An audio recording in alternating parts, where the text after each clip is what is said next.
Allez, salut les amis, j'espère que vous allez bien. Ça y est, on est au mois de février, le fameux mois où vous le savez, j'attends une explosion du côté des cryptos. Et donc, comme chaque début de mois, eh bien, on va faire un bilan sur le mois précédent, donc là sur le mois de janvier, qui a été un mois un peu mitigé, c'était quand même pas terrible.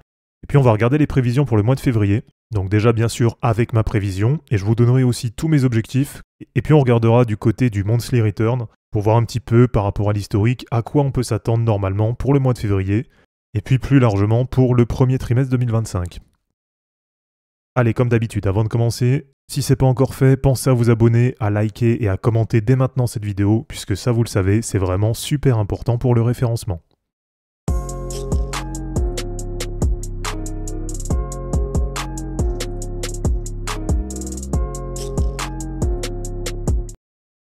Alors, Bitcoin 102 000 $ ce matin, Ethereum 3 260 $. Et on voit que là, pour ce premier jour de février, ça corrige un petit peu. Donc Bitcoin 102 000, qui revient un petit peu en dessous de ce qu'on a vu là sur les derniers jours. Alors c'est pas très grave, hein, pour l'instant il n'y a rien de catastrophique. Et puis on va faire le point dessus après. Et donc déjà, pour refaire un point là, sur les derniers mois, bon normalement si vous suivez régulièrement la chaîne, vous le savez, pour le moment ça se passe plutôt pas mal. Et puis tous les mois, je vous fais un bilan comme ça du mois précédent. Et je vous donne la tendance, en tout cas ce que j'attends là pour le mois en cours. Et alors j'ai remonté un peu l'historique, donc je vous ai retrouvé par exemple cette vidéo déjà, où je vous montrais bien que septembre pour moi ça allait être un mois pas terrible, et que ça allait commencer à bien repartir vers octobre. Alors ensuite je vous avais fait aussi cette vidéo, où là c'était plus globalement un bilan sur les trimestres, ou en tout cas sur les saisons, avec l'été 2024 qui était bien baissier, et l'hiver 2024 que je vous montrais comme étant bien haussier. Donc là je vous avais mis dernière chance pour accumuler avant le bullrun, voici pourquoi. Alors après un peu plus tard, je vous avais mis 100K à Noël bullrun 2024.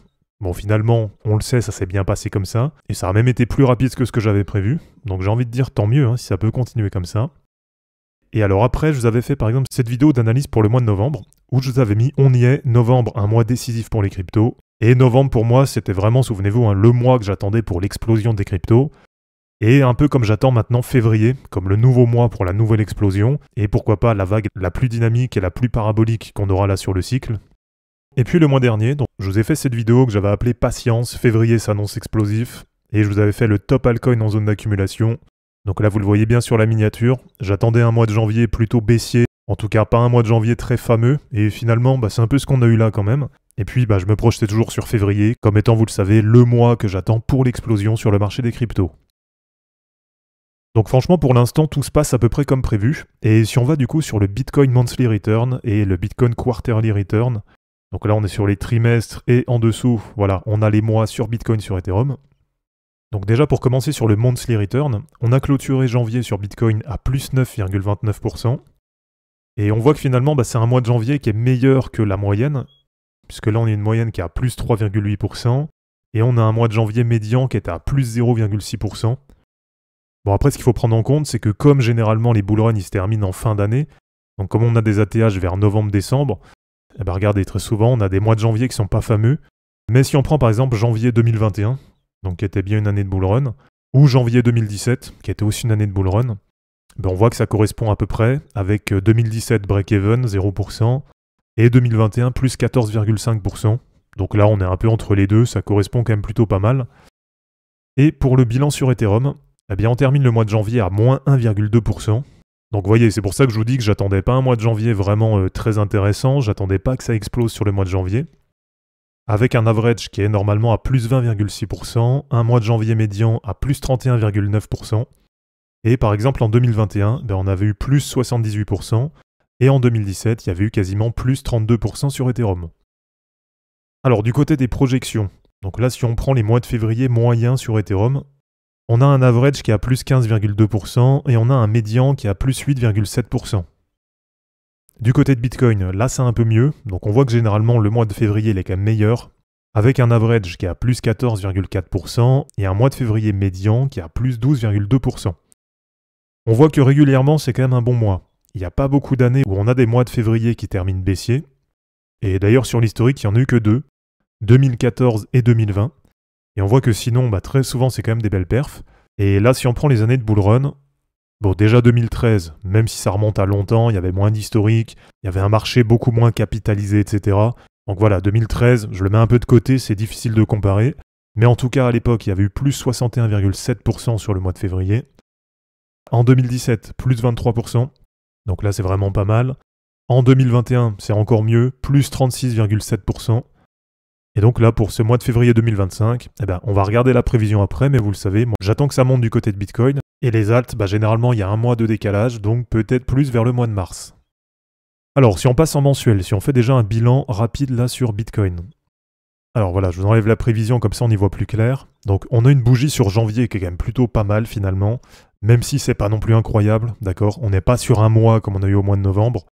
On est sur un mois où ça a pas mal temporisé, ça a latéralisé sur pas mal de cryptos. Donc sur Bitcoin, c'est quand même correct, mais c'est pas non plus incroyable. Sur Ethereum, on l'a vu, deuxième mois consécutif où ça corrige. Et là, sur ce mois de janvier, on l'a vu régulièrement, on a retesté un niveau support qui est assez important. Donc sur Ethereum, le bilan pour janvier, il est quand même assez mitigé. Et si on prend sur les total market cap, sur la totale 1, on l'a vu, il y a bien eu l'appui sur le gros niveau support. Donc de ce côté-là, c'est quand même pas mal. On voit que globalement sur les cryptos, c'est quand même bien orienté à la hausse.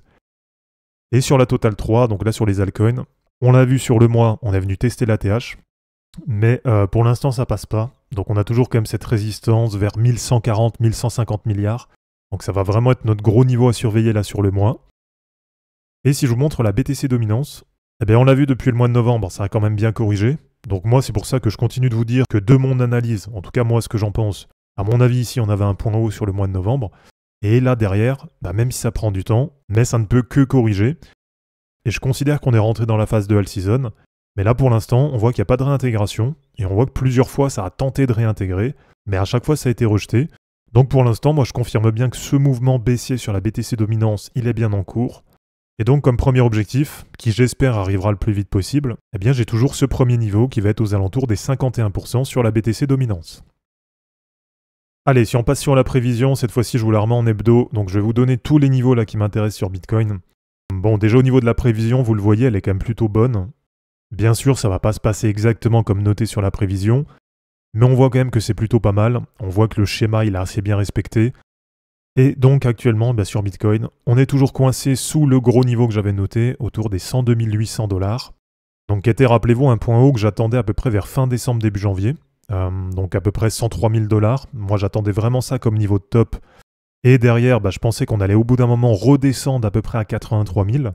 Ça je vous l'ai partagé plusieurs fois, donc j'attendais pas qu'on aille ranger à 83 000. Mais en tout cas, une touchette sur une mèche, moi ça me paraissait bien possible. Donc là on voit que pour l'instant c'est quand même bien orienté à la hausse. Donc je le répète, on est très loin de la catastrophe qui était annoncée un peu partout sur YouTube, sur Twitter ou je sais pas où. Là on voit quand même que c'est plutôt pas mal, même si on doit prendre en compte bien sûr qu'il y a pas mal de mèches là sur ces niveaux. Donc il y a quand même des vraies résistances entre à peu près 103 000 $ et l'ATH actuelle, donc à peu près 109 000 $. Alors les niveaux à suivre là sur le mois de février, en tout cas moi ce que j'attends du côté de la prévision. Donc bien sûr je le répète, ça va pas se passer exactement comme ça, et s'il y a 2-3 semaines d'écart, c'est pas non plus très grave. Mais en gros là pour les points de passage, par exemple sur début mars, là j'ai noté un niveau bas qui va être autour des 109 000 $. Et on voit qu'avant ça doit passer légèrement au-dessus. Donc ça veut dire que là sur le mois de février, j'attends un nouvel ATH des cryptos, et j'attends un Bitcoin au moins à 120 000 $. D'accord, là j'ai un niveau qui est tracé à 123 000. Donc si on garde un peu de marge, on peut se dire pourquoi pas 120 000. Mais vraiment là ce que j'attends, c'est qu'au plus tard début mars, on doit avoir un nouvel ATH, et on doit avoir Bitcoin qui passe la barre des 120 000.